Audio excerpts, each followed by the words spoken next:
ಕಾಲ್ ಬೇನಿಗೆ ಇಂಥ ಪೈಲ್ಸ್ ಅದಕ್ಕೆ ಔಷಧಿ ಕೊಡ್ತಾನೆ ನೀವು ತಗೋ ಅಂತ ಅಂದಿನ್ರಿ ನನ್ಗೆ 3 ಬಾಟ್ಲಿ ತಗೋ ಬಿಸಿನೀರಾಗಾರ ಮಜ್ಜಿಗೆಗಾರ ಕುಡಿ ಅಂತಂದ್ರೆ ನಾವೇನಂದ್ವಿ ನಮ್ಮ ತಮ್ಮಗೆ ತೋರ್ಸ್ಕೊಂಡೋಗಿದ್ದಿತ್ತಲ್ರಿ ಇಲ್ಲಿ ಅವ್ನಿಗೆ ಕಮ್ಮಾಗಿ ಅವ್ನಿಗೆ ಯಾವ್ದಿತ್ತನ್ ಗೊತ್ತಿಲ್ರಿ ಆದ್ರ ಮೂಲವ್ಯಾಧಿ ಯಾವುದೇ ಇದ್ರೂ ಅದು ದೊಡ್ಡ ಕರಳು ಶುದ್ಧಿ ಇಲ್ಲಾರ್ಕೆ ಆಗಿರ್ತದ ಆ ಕಾರಣಕ್ಕೆ ಅದನ್ನ ಶುದ್ಧಿ ಮಾಡಿದ್ರೆ ಯಾವ್ದಾದ್ರೂ ಬಗೆಹರಿತದ. ಇದೇ ನೋಡ್ರಿ ನನ್ ತ್ರಾಸ್ ಮತ್ತೇನಿಲ್ಲ ಹಿಂಗೆ ಗುಳಿ ಆತವು ರಕ್ತ ಹೋಗ್ತದ ಅವು ತ್ರಾಸ್ ಭಾಳ. ಈಗ ನೀವು ಯಾರು ಹೇಳಿದ್ರಿ ನಿಮ್ಗೆ ಇಲ್ಲಿ ಯಾರು ಹೇಳಿದ್ರ ನಿಮ್ಗೆ ಆರಾಮಿಲ್ಲ ನೀವೇ ಬಂದ್ರಿ? ನಿಮ್ಮ ಕಾಕರ್ ಮೊದಲು ತೋರಿಸ್ಕೊಂಡು ಹೋಗಿ ಆರಾಮ ಮಾಡಕತ್ತೀರಿ. ಬರೋಬರಿ. ನೀವು ಅದನ್ನ ಕರೆಕ್ಟಾಗಿ ಅವ್ರು ಯಾವ ಥರ ಮಾಡ್ಕೊಂಡಾರೋಡು ಅದೇ ಪ್ರಕಾರ ನೀವು ಮಾಡ್ಕೊಂಡ್ಬಿಡ್ರಿ. ವರ್ಷ ಅಲ್ಲ 10 ವರ್ಷದಿಂದನೂ ಮೂಲವ್ಯಾಧಿ ಆದವ್ರು ಆರಾಮ್ ಮಾಡ್ಕೊಂಡಾರ. ಸಮಸ್ಯೆ ಅದು ಭಾಳ ದಿನ ಬಿಟ್ರಿ ಅಂತ ಒಂದು ಸ್ವಲ್ಪ ಟೈಮ್ ತಗೋಬಹುದು ವಿನ ಆರಾಮಂತೂ 100ಕ್ಕೆ 100 ಆಗ್ತದೆ. ಈ ಸಣ್ಣ ಮಕ್ಳು ಹಾಸ್ಟೆಲ್ದಾಗಿದ್ದು ಮಾಡ್ಕೊಂಡಾರ ಅನ್ಸದ್ ನಿಮ್ಮ ಮಗ ಹೌದಿಲ್ಲ? ಹಾಸ್ಟೆಲ್ದಾಗಿದ್ದೇ ಮಾಡ್ಕೊಂಡ್ರ ನೀವು ಆರಾಮಾಗಿ ಮನ್ಯಾಗಿದ್ದು ಮಾಡ್ಕೊಂಡ್ರೆ ಆರಾಮೇ ತೀರ ಇನ್ನು ಅವ್ರಕಿಂತನೂ ಬೇಗ ಆರಾಮಾಗಿ ಬಿಡ್ತದೆ ನಿಮ್ಗೆ. ಊಟಕ್ಕೆ ಏನಿಲ್ಲ ಮಾಂಸಾಹಾರ ಒಂದು ಬಿಡ್ರಿ. ಆಯ್ತು ಒಳ್ಳೇದೇ. ಬರೇ ನಿಮ್ಗೆ ಒಂದು ಸ್ವಲ್ಪ ಕಾಯಿಪಲ್ಯ ಜಾಸ್ತಿ ತಿನ್ನೋದು ಸದ್ಯಕ್ಕೆ ಬೇಡ. ಸದ್ಯಕ್ಕೆ ಯಾಕೆ ಮತ್ತೆ ಮುಂದೆ ತಿನ್ನಾಕತ್ರಿ. ಈಗ 1 ತಿಂಗಳು ಒಪ್ಪತ್ತು ಹೊಟ್ಟೆ ಅದನ್ನ ಏನು ತಲೆ ಕೆಡ್ಸ್ಕೊಬೇಡ್ರಿ. ಬಿಸಿ ರೊಟ್ಟಿ ಕಾಯಿಪಲ್ಯ ಮಜ್ಜಿಗೆ ಮೊಸರ ಏನೇ ಉಣದಿದ್ರು ಮಜ್ಜಿಗೆ ಮೊಸರ ಬೆಳಿಗ್ಗೆನೆ ಊಟ ಮಾಡ್ರಿ. ರಾತ್ರಿ ಇನ್ ಮ್ಯಾಲಿಂತ ಪೂರ್ತಿ ಮುಂದನೂ ಇಲ್ಲ ಬೆಳಿಗ್ಗೆನೆ ಮೊಸರ ಮಜ್ಜಿಗೆ ಏನೇ ಉಣದಿದ್ರು ಬೆಳಿಗ್ಗೆನೆ ಊಟ ಮಾಡೋದು. ಉಂಡ್ರು ಹೇಳ್ತೀನಿ ಬೆಳಿಗ್ಗೆನೆ ಉಣೋದು. ನೀವು ಬಿಸಿ ಒಟ್ಟು 3 ಹೊತ್ತು ಊಟ ಮಾಡಿದ್ರು ಒಂದು ಸ್ವಲ್ಪ ಬಿಸಿದ ಊಟ ಮಾಡ್ರಿ. ಕರ್ದ ಕಮರ ಯಾವುದು ಆಯಿಲ್ ಫುಡ್ ಬೇಕ್ರಿ ಐಟಮ್ ಇಂಥವೆಲ್ಲ ಬಿಡ್ರಿ. ತಾನೇ ನಿಮ್ಗೆ ಒಂದು 4-5 ದಿನದಲ್ಲಿ ಪೂರ್ತಿ ಇದರಿಂದ ಏನು ನಿಮ್ಗೆ ಸದ್ದು ಇಷ್ಟು ಬಾಧಕ ಹೇಳ್ಕೊಳಕತ್ತಿರಲ್ಲ ಒಂದು 4 ದಿನದಲ್ಲಿ ಆರಾಮಾಗಿರ್ತದ. ನಾನೊಂದು 15 ದಿನದ ಔಷಧಿ ಕೊಟ್ಟಿರ್ತೀನಿ. ಅಷ್ಟು ಆಗುವವರೆಗಿನ ಒಂದು ಸ್ವಲ್ಪನೂ ಬಿಡಬೇಡ್ರಿ. ತಗೊಂಡ್ರಿ ಅಂದ್ರೆ ಇವನ್ನ ಲೈಫ್ ಲಾಂಗ್ ನಿಮ್ಗೆ ಮೂಲವ್ಯಾಧಿ ಅಂತಂತೂ ಒಂದು ಸಮಸ್ಯೆ ಇರಲ್ಲ. ಮತ್ತೆ ಜ್ವರ ಕೆಮ್ಮ ನೆಗಡಿ ಕಾಮನ್ ಅವು ಇರಾಕ ತ್ರಾಸ ಇಲ್ರಿ ನನ್ಗೆ ಸದ್ಯಕ್ಕೆ. ಈಗ 8 ದಿನದಿಂದ ಭಾಳ ತ್ರಾಸ ಈಗ ನಾವ್ ಅಲ್ಲಿ ಜಾತ್ರೆಗೆ ಇದ್ದೀವ್ರಿ ನೆಲಗಿ ಜಾತ್ರೆಗ ಅಲ್ಲಿದ್ವಲ್ರಿ ಮತ್ ಬರೋದ ಆಗ್ಲಿಲ್ಲ ನಮ್ಗ. ನಿನ್ನೆ ಬಂದಿವ್ರಿ ಊರಿಗೆ ನಾವು. ಅದಕ್ಕ ನೀವು ಫೋನ್ ಹಚ್ಚಿ ಕೇಳಿ ಕಡೆ ಬಂದ್ರಿ. ಇಲ್ಲ ಬಂದಿದ್ದು ಚಲೋ ಮಾಡ್ರಿ. ಕರೆಕ್ಟಾಗಿ ನಾನು ಯಾವ ಥರ ಹೇಳಿರ್ತೀನಿ ಅದೇ ಪ್ರಕಾರ ಊಟ ಔಷಧ ಇವೆರಡು ಮಾಡ್ಕೋರಿ. ತಾನೇ ನಿಮ್ಗೆ ಏನು ನೋಡೋದು ಇಲ್ಲ ಒಟ್ಟು ವಾಪಸ್ಸು ಬಂದದ. ನೀವು ಮತ್ತೆ ಒಂದು 2 ವರ್ಷ ಆಯ್ತನ್ರಿ ಅಣ್ಣ ತೊಗೊಂಡು? 2 ವರ್ಷ ಆಯ್ತಲ್ಲ. ನಿಮ್ಮ ಊರನ್ನವ್ರು ನನಗೆ ಪರಿಚಯ ಆಲಕತ್ತೆ ಎಷ್ಟು ವರ್ಷ ಆಯ್ತು. ನಿಮ್ಮ ಊರನ್ನವ್ರು ಆಲ್ಮೋಸ್ಟ್ ಅಲ್ಲ ಒಬ್ಬರು ವಾಪಸ್ ಬಂದಿಲ್ಲ. ಎಲ್ಲರಿಗೆ ಆರಾಮಾಗ್ಯದ. ಆದ್ರೆ ಬೇರೆದವ್ರನ್ನ ಕರ್ಕೊಂಡು ಬಂದಿರಿ. ಆದ್ರೆ ಈಗ ಅಣ್ಣಾರನು ಒಬ್ರು ಕರ್ಕೊಂಡ್ ಬಂದಿದ್ರು. ಅದೇ ಈಗ ಅಣ್ಣಾರನು ಒಬ್ರು ಹೇಳಿಂದ ಬಂದಿದ್ರು. ಅವ್ರು ಹೇಳಿದ್ ನೀವು ಬರಾಕತ್ತಿರೋದಿಲ್ಲ. ನೀವು 4 ಜನಕ್ಕೆ ಹೇಳ್ಬೇಕು. ನೀವು ಒಟ್ಟು ಆರಾಮ ಹಾಕೋಬೇಕು. ನೀವು ಹೆಂಗಿದ್ರು ಹೋಗ್ತೀನಿ ಅಂತೀರಲ್ಲ ಬೇರೆ ಕಡೆ. ಆದ್ರೆ ಈಗ ಸದ್ಯಕ್ಕೆ 1 ತಿಂಗಳು 70 ಮನ್ಯಾಗ ಇದ್ದು ಮಾಡ್ಕೊರಿ. ಒಂದು ವಾರ ಒಂದು 4-5 ದಿನ ಹ್ಞೂ ರೀ. ಯಾಕಂದ್ರೆ ಆರಾಮಾಗಿರೋದ ಮೇನ್. ಆರಾಮಿದ್ರೆ ಏನಾದ್ರು ಮಾಡ್ಬೋದು. ಈಗ ನೀವು ಬೇರೆ ಕಡೆ ಹೋಗಿ ಸ್ಟಾಲ್ ಹಾಕ್ತಿರಲ್ಲ ಅಲ್ಲೆಲ್ಲ ಮತ್ತು ಅಸ್ತವ್ಯಸ್ತ ಆಗ್ತದೆ ನಿಮ್ಗೆ. ಈಗ ಒಂದು ವಾರ ಒಂದು 4-5 ದಿನ ಮನ್ಯಾಗಿದ್ದು ಚಂದಾಗ ಮಾಡ್ಕೊಂಡು ಆರಾಮಾಗಿನ ಬೇರೆ ಕಡೆ ಬೇಕಾದ್ ಮಾಡ್ಕೊ ಊಟ ಮಾಡ್ರಿ ಎಲ್ಲ ನಡೀತದೆ. ಸಣ್ಣ ಪುಟ್ಟ ಇವು ನಂಜಿನ ಪದಾರ್ಥಗಳು ಒಂದು ವಾರ 10 ಬಿಡೋದು ಬಿಟ್ಟಿದ್ದೇನ್ರಿ. ನಡ್ಗನ್ಸ್ಲ ಉಪ್ಪಿಡ್ತೀನಿ ಅದು ಚಪಾತಿ ಉಣೋದು ಚೌಳಿಕಾಯಿ ಬದ್ನಿಕಾಯಿ ಎಲ್ಲ ಬಿಟ್ಟಿನ್ರಿ. ತ್ರಾಸ ಅಸಲ್ಲ ಅಂದ ಅದು ಕಮ್ಮಿ ಆಯ್ತು. ಮತ್ತೇನಂತ ಮಾತು ಉಣ್ಣಾಕತ್ತೆ ಹಿಂಗೆ ರೀ ಕಮ್ಮಿ ಆಗೋದು ಮತ್ ಬರೋದು ಹಂಗೇನೆ. ಯಾವ್ದೇ ಕಾಲಕ್ಕೆ ಒಂದು ಸ್ವಲ್ಪ ದಿನ ಅದು ಕೋರ್ಸ್ ಅಂತ ಇರ್ತದ. ಅದು ಅಂದ್ರೆ ಒಂದು ಇದು ಟೈಮ್. ಆ ಟೈಮ್ ತನ ನೀವು ಕರೆಕ್ಟಾಗಿ ಆಹಾರ ಪತ್ತೆ ಮಾಡ್ಕೊಂಡು ಔಷಧಿ ತೊಗೊಂಡ್ರಂದ್ರ ಆರಾಮಾಗಿಬಿಡ್ತದ. ಬರೀ ಇಂಜೆಕ್ಷನ್ ಮಾಡಿಸ್ಕೊಳ್ಳೋದು ಅದು ತಾತ್ಕಾಲಿಕ ಆಗ್ಯದ. ಇದು ಶಾಶ್ವತ ಕಾಣ್ಕೊಳ್ಳೋದಲ್ವ, ಶಾಶ್ವತ ಪರಿಹಾರ. ನಿನ್ನ ಊರಿಗೆ ಬಂದಿವಲ್ರಿ ಸರ್, ಮೊನ್ನೆ ಬಂದು ಹೋಗಿನ್ರಿ. ಒಂದೇ ದಿನ ಇದ್ವಲ್ರ ಬರೋದ ಆಲಿಲ್ರಿ. ಒಟ್ಟು ಏನಿಲ್ಲ, ನಾನು ಹೇಳಿದ ಪ್ರಕಾರನೇ ಮಾಡ್ಕೊ. ಒಂದು ಸ್ವಲ್ಪ ಬೆಳಿಗ್ಗೆ ಎದ್ದ ತಕ್ಷಣ ಹೊಟ್ಟೆ ತುಂಬ ಮಜ್ಜಿಗೆ ಕುಡಿಯೋದು. ಇಲ್ಲಂತೂ ಊರಲ್ಲಿ ಸಿಗ್ತಾವಲ್ಲ ನಿಮ್ಗೆ?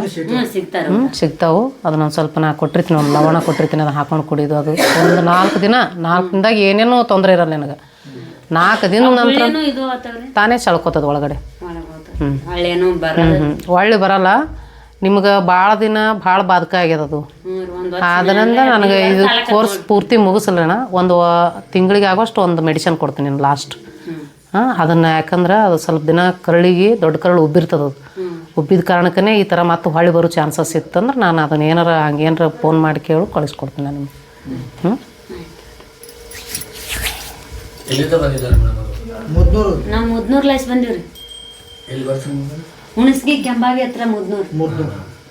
ನಾವು ಮಡಿಕೆ ಸುದ್ದ ಕರ್ಕೊಂಡ್ ನಮ್ಮ ಕಾಕಾರ ಊರಿಗೆ ಬಂದಿದ್ವಿ ನಾವು. ಅವರು ಬೀಗರು ಕರ್ಕೊಂಡು ಮೊದಲೆಲ್ಲ ನೀವು ಟ್ರೀಟ್ಮೆಂಟ್ ಇಲ್ಲೇ ತೊಗೊಂಡಿದ್ದೀರಾ? ಇಲ್ಲೇ ತೊಗೊಂಡಿದ್ದು. ಯಾವ ರೀತಿ ಟ್ರೀಟ್ಮೆಂಟ್? ಚಲೋ ಆಯ್ತು. ಇದು ಸಮಸ್ಯೆ ಮೂಲವರಿ ಸಮಸ್ಯೆ ಮೂಲ ನಮ್ಮ ಹುಡುಗ ಮಗನಿಗೆ ಇತ್ರ ಅವು ಕಮ್ಮಿ ಎಷ್ಟ್ ತರ ಇರ್ತಾವ್ರಿ ನಮಗೂ ಗೊತ್ತಾಗಲ್ರಿ ಮೂಲವ್ಯಾಧಿ ಏನೋ. 12 ಥರ ಇರ್ತಾವ. ನಮ್ದು ಇದೆ ನೋಡ್ರಿ, ಗುಳಿ ಆಗೋದು ರಕ್ತ ಬರೋದು ಇದೆ. ಅದಕ್ಕೆ ಮತ್ತೆ ನಮ್ಮ ಗುಳ್ಳಿ ಸೈಡ್ಗೆ ಆಗ್ಯಾವ ಒಳಗಡೆ ಆಗ್ಯಾವ? ಸೈಡ್ ಆತವ್ರಿ. ಅದು ಏನ್ರ ಹೊಡಿತಾವ ರಕ್ತ ಬರ್ತದ? ಹಿಂಗ ರಕ್ತ ಬರ್ತವ್ರಿ. ಒಂದ್ ಸ್ವಲ್ಪ ಒಂದ್ ಸಿಗಕ್ಕಾದಷ್ಟು ಅನಸ್ತದ್ರಿ. ಒಂದ್ ಸ್ವಲ್ಪ ಮತ್ ಮೊನ್ನೆ ಒಂದ್ ಆಗ್ಯದ. ಅವು ಕೈ ಹತ್ತವ್ರಿ. ಆದ್ರ ಏನಿಲ್ಲ, ತಗೊಂಡು ನನಗೆ ಫೋನ್ ಮಾಡುವಳ್ಳೆ. ಅವ್ರ ಜೋಡಿ ಮಾತಾಡ. ರಕ್ತ ಹೋಗಾಗ ಮತ್ತು ಸಂಡ ಟೈಟ್ ಬರೋಗ್ರಿ ಭಾಳ ತ್ರಾಸಾಗ್ಬಿಡ್ತದ್ರಿ. ಹಿಂಗ್ ಚಕ್ಮುಕ್ಳ ಹಾಕೊಂಡ್ ಕುಂದ್ರಾಕ್ನು ಆಗಲ್ರಿ, ಅಡ್ಡಾಡಕ್ನು ಆಗಲ್ರಿ.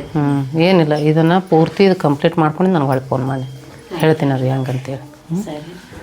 ಚೆಕಪ್ ಮಾಡ್ಸಿರನ ಏನ್ರ? ಇಲ್ರಿ, ನಾ ಸುಮ್ಮನೆ ಇಲ್ಲ RMP ಡಾಕ್ಟರ್ ಬಲ್ಲಿ ಹೋಗಿನ್ರಿ. ನಾ ಮತ್ತೆಲ್ಲ ಮೊನ್ನೆ ಮಿರಾಜ್ಗೆ ಹೋಗಮು, ಅದು ಆಪರೇಷನ್ ಮಾಡ್ಸ್ಕೊಂಡ್ ಬರಮ್ಮ ಅಂತ ಅಂದೇಳ್ರಿ. ಮತ್ ನಮ್ಮ ಊರಾಗ ಒಬ್ರು ಮಾಡ್ಸ್ಕೊಂಡ್ ಬಂದಾರೆ, ಒಳ್ಳೆದ ಸಿಗ್ತದಂತ್ರಿ. ನೋಡ್ರಿ ಮತ್ತೆ ನಡೆಯಲ್ಲ. ಅದಕ್ಕ ನಾನು ಅಂಜಿಕೆ ರೀ. ಮೂಲವ್ಯಾಧಿಗೆ ಆಪರೇಷನ್ ಸೊಲ್ಯೂಷನ್ ಅಲ್ಲ, ಅದನ್ನ ತಿಳ್ಕೊಂಡ್ಬಿಡ್ರಿ ನೀವು. ಅದನ್ನ ಬೇರೆ ಸಮೇತ ಕಿತ್ತೆ ಹಾಕೋದು ಮಾತ್ರ ಆಯುರ್ವೇದ. ಅಡ್ವರ್ಟೈಸ್ಮೆಂಟ್ ಮೊಬೈಲ್ದಾಗ ತೋರಿಸ್ತಾರ ನೋಡ್ರಿ, ಅದು ಅದೇ ತರ ಆತದ್ರಿ. ನಾನು ಇಲ್ಲ, ಅಲೋಪತಿ ಒಳಗೆ ಏನಾಗ್ತದ, ಜಸ್ಟ್ ಅದನ್ನ ಸದ್ದು ನಿನಗೆ ಸೈಡಿಗೆ ಪಿಸ್ತೂಲ್ ಅದು ಆಗಿದ್ದು, ಅದನ್ನ ಕುಯ್ದು ಅದರೊಳಗಿನ ಗಲೀಜ್ ತೆಗೆದು ಬಿಡ್ತಾರೆ. ಮತ್ತು ಅದು ಕೊಟೆಡ್ ನರ ಅಂದ್ರೆ ಈ ಗುದದ್ವಾರ ಸುತ್ತ ಒಂದು ಕೊಟೆಡ್ ನರ ವೀಕ್ ಆಗೋದ್ರಿಂದ ಅದು ಮತ್ತೆ ನೀವು ಪ್ರೆಷರ್ ಹಾಕಿ ಮೋಷನ್ ಹಾರ್ಡ್ ಆಯ್ತಂದ್ರೆ ಮತ್ತೆ ಅದು ಮತ್ತೆ ಚಿಗಿತದ ಅನ್ನಕತ್ತಿರಲ್ಲ ನೀವು, ಆ ಥರ ಆಲಕತ್ತದ. ಅದು ಬುಡ ಸಮೇತ ಅಂದ್ರೆ ಆ ನರಗಳು ಸ್ಟ್ರಾಂಗ್ ಆಗಿ ಗುದದ್ವಾರ ಕ್ಲೀನ್ ಆಗ್ಬೇಕಾದ್ರೆ ಆಯುರ್ವೇದನೇ ಪರಿಪೂರ್ಣ ಔಷಧ. ನಮ್ಮ ಅವ್ವಾರಿ ಲೆಡ್ರಾಮೆ ಮಾಡಿಸ್ಕೊಂಡ್ಯಾರ, ಒಬ್ರು ವಯಸ್ಸದವ್ರ ಅದರ್ರಿ. ಅವು 2,000 ರೂಪಾಯಿ ಒಂದ್ ಬೇರ್ ತೆಗಿತಾರಂತ್ರಿ. ಅವು 8 ದಿನ ಮೊದ್ಲು ದಾರ ಕಟ್ಟಿ ಬಿಡ್ತಾರ್ರಿ. ಆಮೇಲೆ ಮತ್ 8 ದಿನ ಆಗಿಂದ ಹೋಗಿ ತಗ್ಸ್ಕೊಂಬರ್ಬೇಕ್ರಿ. ಅವು ಏನೇನ ಔಷಧಿ ಆಯುರ್ವೇದ ಗುಳಿಗೆ ಅದು ಕೊಟ್ಟಿದ್ರಿ. ಆದ್ರಿ ನಾವ್ ನಮ್ಮವ್ರು ಮಾಡಿಸ್ಕೊಳ್ಳೋದ್ ನೋಡಿ ಒಲ್ಲೆ ಅನಿಸ್ತಾರ. ಅದೇ ಬೇಡ, ಏನು ಅವಶ್ಯಕತೆ ಇಲ್ಲ. ಕೇವಲ ಬರೀ ಔಷಧಿ ಮೇಲೆ. ಎಷ್ಟೋ ಜನ ಮಡಿಕೇಶ್ವರದಾಗಂತೂ ನನ್ನ ಬಳಿ ಒಂದು 200 ಮಂದಿ ಬಂದಿರ್ಬೇಕು, ಅವ್ರಿಗೆಲ್ಲ ಗೊತ್ತಂದ್ ನೋಡು. ಅದಕ್ಕ ಮೊನ್ನೆ ನಮ್ಮ ಅಂಟಿನೂ ಹೋಗಿ ಬರಕತ್ತಿ ಬಾರವ ಅಂತಂದ್ರು. ಮತ್ತು ಸಾಧಿಸ್ತಂಗ ನಿನ್ನೆ ಬಂದೀವ್ರಿ. ಮತ್ತೆ ಯಾಕಂತ ಹೋಗೇ ಬಂದ್ರೆ ನಡಿಕಾಕಂತ ಕರ್ಕೊಂಡ್ ಬಂದಿನಿ ನಾನು. ಬೇಸ್ ಮಾಡ್ರಿ, ಬಂದಿರಲ್ಲ ಕರೆಕ್ಟಾಗಿ ಮಾಡ್ಕೊರಿ. ಏನೇ ಗೊತ್ತಾಲಿಕ್ಕ ನನಗೆ ಫೋನ್ ಮಾಡಿ ಕೇಳ್ರಿ, ನನ್ನ ನಂಬರ್ ಇರ್ತದ. ಅದೇ ಪ್ರಕಾರ ಸ್ವಲ್ಪ ಬಿಸಿ ಬಿಸಿ ಊಟ ಮಾಡಿರಿ. ಆದಷ್ಟು ತಂಗಳ ಬಂಗಳ ತಂಪಿಂದ ಉಣ್ಬೋದು. ಕಾವಿಂದ ಒಂದು ಸ್ವಲ್ಪ ದಿನ ಬಿಡ್ರಿ, ಬಿಡಿಸಿ ತಾನೇ ನೀಟಾಗಿ ಮಾಡ್ಕೊತ ತಾನೇ ಸರಿ ಹೋಗ್ತು. ನಾವು ಈಗ ಅಲ್ಲಿ ಗುಲ್ಬರ್ಗ ಶಾಲೆಗೆ ಹಾಕಿ ನಮ್ಮ ಹುಡುಗ ಒಂದು 200 ಆಕಳದಾವ. ಮಜ್ಜಿಗೆ ಮೊಸರ ದಿವ್ಸ ಕೊಡ್ತಾವ ಅವ್ರಿಗೆ ಅಲ್ಲಿ ಚಲೋ ನೋಡ್ರಿ. ಮತ್ತೆ ದಿವ್ಸ ಮತ್ ಬೇರೆ ಕಡೆ ಯಾವಲ್ರಿ ಸ್ವಂತ ಆಕಳದ ಮಜ್ಜಿಗೆ ಕೊಡ್ತಾರ. ಗುರುಕುಲ ಅಂತ ಐತಿ ನೋಡ್ರಿ ಗುಲ್ಬರ್ಗ ಶಿಡಮ್ ರೋಡಿಗೆ ಇರ್ಬೋದ್ರಿ. ಅಲ್ಲಿ 2 ಲಕ್ಷ ರೂಪಾಯಿ ಒಂದು ವರ್ಷಕ್ಕೆ 15ಕ್ಕೆ. ಹೌದೌದು, 9ಕ್ಕೆ 2 ಲಕ್ಷ ಕೊಟ್ಟಿನಿ, 10ಕ್ಕೂ 2 ಲಕ್ಷ ಕೊಟ್ಟಿನಿ. ಅವನಿಗೆ ಮೂಲವ್ಯಾಧಿ ಆಗಿತ್ತಲ್ರಿ. ಅವನಿಗೆ ಈಗ ಒಂದು ವರ್ಷದಿಂದ ಮೂಲವ್ಯಾಧಿ ಆಗಿತ್ತು. ಬಂದು ತೋರಿಸ್ಕೊಂಡು ಆರಾಮ್ ಮಾಡ್ಕೊಂಡು ಅಲ್ಲಿ ಹೋಗಿ ಬಿಟ್ರಿ. ಅಲ್ಲಿನೂ ಹೋಗೋಟಿಗೆ ಒಂದು ಸ್ವಲ್ಪ ಆಕಳ ಮಜ್ಜಿಗೆ ಎಲ್ಲ ಭಾಳ ಚಲೋ. ಚಲೋ ಅಂದಲೇ ವಾಪಸ್ ಏನು ಅವ್ಗೆ ದೋಖಾನೆ ಬರೋದಿಲ್ಲ. ಸ್ವಲ್ಪ ಕಮ್ಮಿ ಉಣ್ರಿ. ನಾರ್ಮಲ್ ರೊಟ್ಟಿ ಪಲ್ಯಕ್ಕೆ ಹಾಕಿದ್ದು ಊಟ ಮಾಡ್ರಿ. ಮೇಲ್ಗಡೆ ಬೇಡ, ಮೇಲ್ಗಡೆ ಉಸ್ಗರಂಗ ಅದು ಬೇಡ. ಯಾಕಂದ್ರೆ ಒಂದು ಸ್ವಲ್ಪ ಸೂಕ್ಷ್ಮನೇ ಆರಾಮ್ ಮಾಡ್ಕೋಬೇಕು ಇದನ್ನ. ನಾವು ಹೋಗಿರ್ತೇವಲ್ರಿ, ನಮಗೂ ಕೊಡ್ತಾರೆ ಮಜ್ಜಿಗೆ ಕೊಡ್ತಾರ, ಹಾಲು ಕೊಡ್ತಾರ. ನಾವು ಮಕ್ಕಳು ಮಜ್ಜಿಗೆ ಕೊಡ್ತಾರ, ನಮಗೂ ಹಾಲು ಕೊಡ್ತಾರ. ಎಲ್ಲಿದಾವ್ರಿ ಅಣ್ಣ ಈಗ ಎಲ್ಲಿದ ಅಂತ ಅಲ್ಲಿ ಏನು ಕಮ್ಮಿ ಇಲ್ರಿ. ಒಟ್ಟು ಆರಾಮ್ ಅದಾನಲ್ಲ, ಈಗೇನು ವಾಪಸ್ ಬಂದಿಲ್ಲ ಏನಿಲ್ಲ. 2-3 ಅಂತಸ್ ಐತ್ರಿ ಬಿಲ್ಡಿಂಗ್. ಮ್ಯಾಗಲ್ ಅಂತಸ್ನಾಗ ಇರುದು ತೆಳದ. ನೀವು ಕೈ ಇದು ಆಗಿದ್ದಕ್ಕ ಅದು ಕೊಡ್ತೀರಿ ಏನ್ರಿ? ಮುರಿದಕ್ಕ ಹೊಟ್ಯಾಗ ಹಳ್ಳ ಆದ್ರ, ಈ ಗರ್ಭಕೋಶದ ಬಿಳಿಸ್ಯಾರ್ಗ ಹೋದ್ರ, ಕೆಂಪ್ಸ್ಯಾರ್ಗ ಹೋದ್ರ, ಅಂತದಕ್ಕೂ ಕೊಡ್ತದ. ಕಂಟಿನ್ಯೂ ಹೋಗಂಗಿದ್ರ ಬಾಳ ಓದ್ತದ್ರಿ. ಹಿಂಗ್ ನಿಂದಿರ್ತದ್ರಿ. ಗುಳಿಗೆ ತೊಗೊಂಡ್ರ ಕಂಟ್ರೋಲಿಗೆ ಬರ್ತದ. ಅಂತದಕ್ಕೂ ಕೊಡ್ತೀರಿ? ಅಂತದಕ್ಕೂ ಕೊಡ್ತದ. ಲಕ್ವ ಹೊಡೆದ್ರ ಕೊಡ್ತದ. ಪ್ಯಾರಲೈಸಿಸ್ ಆದ್ರ ಪೀಡ್ಸಿಗ್ನು ಕೊಡ್ತೀರ? ನಡು ಬಂದ್ ಪೀಡ್ಸಿಗ್ನು ಆರಾಮ ಆತದ. ಅವು ಮತ್ತ ದಾರು ಕುಡಿಯೋರ್ ಇದ್ರ ಅಂದ್ರ ನಾವು ಕರ್ಕೊಂಡ್ ಬಾ ಬಿಡ್ಸಕ್. ಬೇಕು ಅಂದ್ರೆ ಆರಾಮ್ ಮಾಡ್ಕೋಬೇಕು. ಕೆಲವೊಂದು ಪತ್ತೆ ಮಾಡ್ಕೊಂಡು. ಯಾರು ನಿಮ್ಮ ಮಾಲಕ?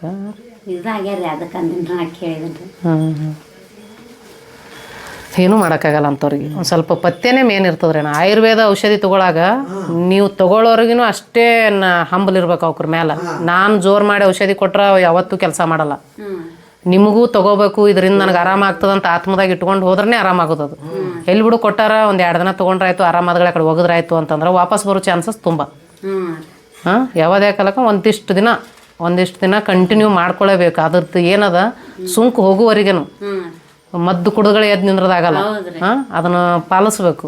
ನಾ ಹೇಳಿದ ಥರನೇ ಊಟ ಮಾಡ್ಬೇಕು. ನಾ ಹೇಳಿದ ಥರನೇ ನೀರು, ಯಾವತ್ತು ನೀರು ಕುಡಿದ್ರು ಕುಂತು ಮುಕ್ಕಳಿಸಿ ನೀರು ಕುಡಿಯೋದಾಗ್ಲಿ, ಕುಡಿಬೇಕು. ಊಟದಕ್ಕಿಂತ ಒಂದು ಅರ್ಧ ಗಂಟೆ ಮುಂಚೆ ಹೊಟ್ಟೆ ತುಂಬ ನೀರು ಕುಡಿಬೇಕು. ಕುಂತು ಒಂದು 2-3 ಗ್ಲಾಸ್ ಹೇಳ್ತೀನಿ. ಮ್ಯಾಲಿಂತ ಅಂದ ಬರಲ್ಲ. ಊಟ ಮಾಡಿದ ತಕ್ಷಣ ಮಿನಿಮಮ್ ಒಂದು 15 ನಿಮಿಷ ಆದ್ರೂ ನೀರು ಕುಡಿಬೇಡ್ರಿ. ಮ್ಯಾಲಿಂತ ಕುಡಿಬೇಕನ್ಸಿದ್ರ ಒಂದು ಗುಟ್ಟಗ ಮುಕ್ಕಳಿಸಿ ನೀರು ಕುಡೀರಿ. ಊಟ ಮಾಡಿದ್ರೆ ಒಂದು 15-20 ನಿಮಿಷ ನೀರು ಕುಡಿದೇ ಇದ್ರೆ ಏನಾಗ್ತದ, ಈ ನಾವು ಊಟ ಮಾಡಿದ ತಕ್ಷಣ ಜಠರಾಗ್ನಿ ಮಂದಾಗಿಬಿಡ್ತದೆ. ನೀರು ಕುಡ್ದಗಳೇನೆ ಮಂದಾಯ್ತಂದ್ರೆ ಡೈಜೆಷನ್ ಸರಿ ಆಗಲ್ಲ. ಡೈಜೆಷನ್ ಮೋಷನ್ ಹಾರ್ಡ್ ಆಲಕತ್ತಂದ್ರೆ ಇವತ್ತು ದೊಡ್ಡ ಕರಳು ಶುದ್ಧಿ ಇಲ್ದಾರ್ದೇ ಮೂಲವ್ಯಾಧಿಗೆ ಒಂದು ದೊಡ್ಡ ರೀಸನ್ ಆಯ್ಕೋತದ. ಇವತ್ತು ಅದನ್ನು ಊಟ ಮಾಡಿದ್ರೆ ಊಮಿಗೆ ಒಯ್ಯಾಕಂತಾರಲ್ಲ, ಅಂದ್ರೆ ಅದನ್ನು ಬಿಡಬೇಕು. ಅದು ಏನಾಗಿಬಿಡ್ತದ, ತಿಂದ್ಬಿಡೋದು. ತಿಂದ್ಗಳೇ ನೀರು ಕುಡಿದ್ಬಿಟ್ರೆ ಡೈಜೆಷನ್ ಸರಿ ಆಗಲ್ಲ, ಅಂದ್ರೆ ಪಾಚನ ಕ್ರಿಯೆ ಸರಿ ಆಗಲ್ಲ, ಡೈಜೆಷನ್ ಅಂದ್ರೆ ಹಂಗಾಗೋಣ ಅದು ಕರಳು ಶುದ್ಧಿ ಆಗಲ್ಲ. ಕಾರಣ ನೀವು ಒಂದು 15 ನಿಮಿಷ ಆದ್ರೂ ನೀರು ಕುಡಿಬೇಡ್ರಿ.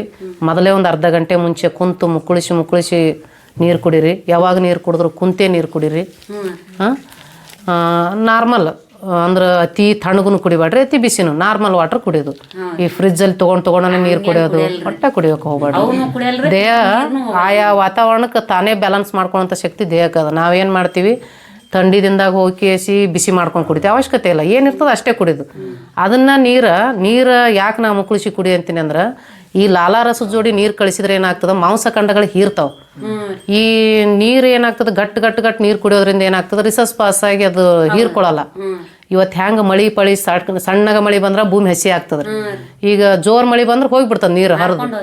ರೀಸನ್ ಅದೇ, ನಾವೇ ನಿಧಾನಕ್ಕೆ ನೀರು ಕುಡಿದ್ರೆ ಹೀರ್ತದೆ. ದೇಹ ಹೀರ್ಕೊಳ್ಳೋಂಥ ಶಕ್ತಿ ಅದಕ್ಕೆ ಕೊಟ್ಟಂಗೆ ಆಗ್ತದೆ. ನಾವು ಗಟ್ಟು ನಿಂತು ನೀರು ಕುಡಿದು ಬಿಡ್ತೀವಿ. ರಿಸಸ್ ಪಾಸ್ ಹೀಟ್ ಇದ್ದಿದ್ದು ಇಟ್ಟಂಗೆ ದೇಹ. ಅದಕ್ಕೆ ದಯವಿಟ್ಟು ಯಾವಾಗ ನೀರು ಕುಡಿದ್ರು ಕುಂತು ಮುಕ್ಕಳಿಸಿ ನೀರು ಕುಡಿ ರೂಢ ಇಟ್ಕೊಂಡ್ಬಿಟ್ರಿ. ನೀರು ಕುಡಿಲಾರ್ದ ರೀಸನ್ ನಿಮ್ಮದು ವೀಕ್ ಆಗ್ಯಾರಿ, ಬಾಡಿ ಭಾಳ ವೀಕ್ ಆಗ್ಯದ. ಚಂದಾಗ ಊಟ ಮಾಡ್ರಿ, ಹೆದರ್ಕೋಬೇಡ್ರಿ. ಇದಕ್ಕೆ ಈಗ ಫಸ್ಟ್ ಟೈಮ್ ಬಂದಿದ್ದಿ, ನನ್ನ ಬಗ್ಗೆ ಗೊತ್ತಿಲ್ಲ ಅಂದ್ರೆ ಹೆದರ್ಕೊಳ್ಳೋದಿತ್ತು. ನನ್ನ ಬಗ್ಗೆ ಅಂತೂ ಗೊತ್ತಾಗ್ಬಿಟ್ಟದ. ಹೇಳಿರ್ತಾರೆ ಇವರು, ಹೇಳ್ಯಾರಿಲ್ಲ ಅವ್ರು ತಗೊಂಡು ಅವರು ಪ್ರಾಕ್ಟಿಕಲ್ ಆಗಿ ಅವ್ರು ಆರಾಮ್ ಮಾಡ್ಕೊಂಡಾರ ಹೇಳ್ಯಾರಿಲ್ಲ. ಅವ್ರ ಮೇಲೆ ನಂಬಿಕೆ ಇಟ್ಟು ಬಂದಿರಿಲ್ಲ. ಅವ್ರದ್ದು ಹೆಸರು ಉಳಿಸ್ಬೇಕಾದ್ರೆ ನೀವು ಆರಾಮ್ ಮಾಡ್ಕೋಬೇಕು. ಅವ್ರು ಹೆಂಗೆ ಅವರು ಸಣ್ಣ ಪುಟ್ಟ ನಾನಿನ್ನ ಹೇಳಿರ್ತೀನಿ ಅವ್ರಿಗೆ, ಅವ್ರ ಬಾಯಿಂದ ಕೇಳ್ಕೊಂಡು ಮಾಡ್ಕೊರಿ, ತಾನೇ ಆರಾಮಾಗಿಬಿಡ್ತದೆ. ಓಕೆ, ಬೇಡ. ಇದು ರಾತ್ರಿ ಊಟದ ನಂತರ, ಊಟ ಆಗಿ 1 ತಾಸು ಬಿಟ್ರಿ ಅರ್ಧ ಗ್ಲಾಸ್ ಬಿಸಿನೀರು ಕಾಸ್ಕೋರಿ. ಬಿಸಿ ನೀರು ಹೊಯ್ದಾಡಂಗೆ ನೀರು ಕಾಸ್ಕೊಂಡು ಹಾಕೊಂಡು ಇದ್ರೊಳಗೆ 1 ಸ್ಪೂನ್ ಹಾಕೊಂಡ್ಬಿಡ್ರಿ. ಇದನ್ನು ಉಪ್ಪಿಟ್ಟಿನ ಚಮಚಲ್ಲೇ 1 ಸ್ಪೂನ್ ಹಾಕೊಂಡು ಇದನ್ನು ಊಟ ಆದ್ಮೇಲೆ 1 ತಾಸು ಅಂತೇಳಿ ನಾನು, ಬೇಗ ಕುಡಿಬೇಡ್ರಿ. ಇದನ್ನು ಆರಿಸ್ಕೇಸಿ ಚಾ ಥರ ಕುಡೀರಿ. ಇದು ಮನ್ಕೊಳಗೆ ಇದು ರಾತ್ರಿ ಊಟದಕ್ಕಿಂತ ಮುಂಚೆ, ಇದು 1 ತಾಸು ಮುಂಚೆ 1 ಸ್ಪೂನ್ ನೋಟ್ ನಾಲ್ಗೆ ಮೇಲೆ ಹಾಕೊಂಡು ನೀರು ಕುಡಿದು ಬಿಡ್ರಿ. ಇದನ್ನು ಡ್ರೈನೇ ಇಲ್ಲ ಒಟ್ಟೆ ಇಲ್ಲ, ಯಾವುದು ಕೈ ಇಲ್ಲ ಇದ್ರೊಳಗೆ, ಯಾವುದು ಕೈ ಇಲ್ಲ, ಏನೇನು ಇಲ್ಲ. ನಿಮ್ಗೆ ಸಮಂಜಸ ಆಗುತ್ತೆ. ನಾಲ್ಗೆ ಮೇಲೆ ಹಿಂಗೆ ಚಮಚಲ್ಲೇ ಹಾಕೊಂಡು ನೀರು ಹಾಕೊಂಡು ಕುಡಿದು ಬಿಡ್ರಿ. ಇದು ಏನದಲ್ಲ, ಬೆಳಿಗ್ಗೆ 1-2 ಗ್ಲಾಸ್ ಮಜ್ಜಿಗೆ ಮಾಡ್ಕೊರಿ. ಈ ಥರ ತಿಳಿ ಮಜ್ಜಿಗೆ ಮಾಡಿಕೊಂಡು, ಇದೊಂದು ಲವಣ, ಇದು ರುಚಿಗೆ ತಕ್ಕಷ್ಟು ಹಾಕೋರಿ. ಇದನ್ನು ರುಚಿಗೆ ತಕ್ಕಷ್ಟು 1/2 ಸ್ಪೂನ್ಲೆ ಹಾಕೊಂಡು ಇದನ್ನು ಎಷ್ಟೊತ್ತಿಗೆ ರುಚಿಗೆ ಹ್ಞೂ ರೀ. ನೀವು ಎಷ್ಟೊತ್ತಿಗೆ ಹೇಳ್ತೀರ ನಸ್ಕ್ನೆ? ಮುಂಜಾನೆ 6 ಗಂಟೆಗೆ ಹೇಳ್ತೀವಿ. ಆದಷ್ಟು ಒಂದು ಸ್ವಲ್ಪ ಸೂರ್ಯ ಉದಯಕ್ಕಿಂತ ಮುಂಚೆ ಹೇಳೋ ರೂಢಿ ಇಟ್ಕೊರಿ ದಯವಿಟ್ಟು. ಎದ್ದು 1 ಗ್ಲಾಸು 2 ಗ್ಲಾಸು ನೀರು ಕುಡೀರಿ. ಕುಂತು ನೀರು ಕುಡಿದು ಇದನ್ನು 4 ದಿನ ರೀ, ಇದು 4 ಡೇಸ್. ಅರ್ಧ ಸ್ಪೂನ್ ಆಗ್ತದೆ. ಅರ್ಧ ಸ್ಪೂನ್ ಅಂಗೈಯೊಳಗೆ ಹಾಕೊಳ್ಳೋದು. ಅಂಗೈಯೊಳಗೆ ಇದನ್ನು ಹಾಕೊಂಡು ಕೇಸಿ ಇದು ಆಗೋಷ್ಟು ತುಪ್ಪ ಅಥವಾ ಬೆಣ್ಣೆ, 2ರದಾಗ 1 ಹಾಕೊಂಡು ಕೇಸಿ ನೆಕ್ಕಿ ಬಿಡೋದು. ಬೆಳಗ್ಗೆ ಎದ್ದ ತಕ್ಷಣ ಇದೇ ಕೆಲಸ 4 ದಿನ ಮಾಡ್ಕೊಂಡಿಂದ ಹಾಗೆ ಕಂಟಿನ್ಯೂ. ಇದು ಆದಿಂದ 1 ತಾಸಿಗೆ ಇದನ್ನು ತೊಗೊಳೋದು. ಇದನ್ನು ರಾತ್ರಿ ಊಟದಕ್ಕಿಂತ ಮುಂಚೆ, ಇದು ರಾತ್ರಿ ಊಟ ಅಂದಂತ ಬರಿತೀನಿ. ಅಲ್ಲಿ ಮಾರ್ಕರ್ ಅನ್ನೋ ತೊಗೊಂಡು